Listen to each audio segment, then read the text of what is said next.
中國明朝有一位著名人物叫做方孝孺，佢曾經幫助明太祖朱元璋開創天下。太祖死後，佢又協助惠帝治國。方孝孺係翰林學士，學問淵博，並且以忠義孝順出名。但係根據明朝歷史，呢位忠臣嘅命運十分慘烈。佢係因為拒絕為篡位奪權嘅燕王起草登位詔書而慷慨就義嘅，燕王將佢誅滅十族。佢喺歷史上好可能係被誅滅十族嘅第一個人。點解咁忠義孝順嘅人會受此報應呢？因果報應係涉及三世嘅，過去、現在、未來，係重重無盡、複雜牽連，難以凡情測度嘅。佢現世嘅忠義孝順當然有無量嘅功德，但係相傳佢被滅十族係有一段祖先作惡殺害生靈嘅公案嘅。喺方孝孺未出生之前，佢嘅父親選擇咗一塊地，準備做個墳墓移葬祖先嘅骸骨。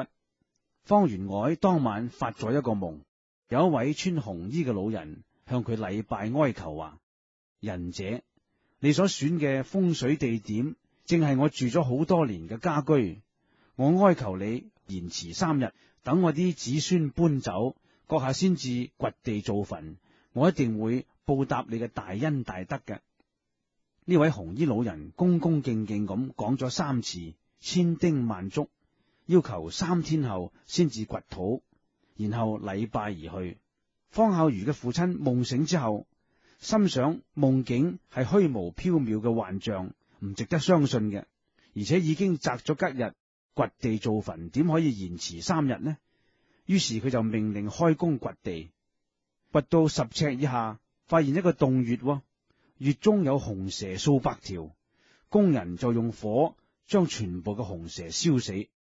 當天晚上，方元凱又夢見呢位紅衣老人滿面怨恨咁哭哭啼啼話啦：我昨晚至心哀求你，你竟然間將我873個子孫全部燒死喺大火之中，你咁忍心滅我族，我亦要滅你族。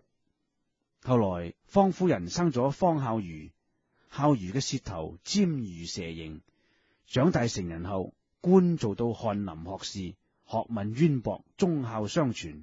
朱元璋明太祖死後，北方燕王想奪取侄兒惠帝嘅皇位，引兵南下，攻入南京，所有文武百官都投降，唯有忠義凜然嘅方孝孺寧死不屈。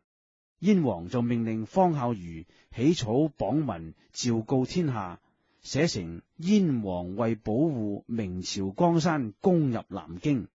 方孝孺知道燕王叛逆篡位，就寫上燕賊篡位，結果觸怒咗燕王。燕王大發脾氣話：你唔怕我滅你9族咩？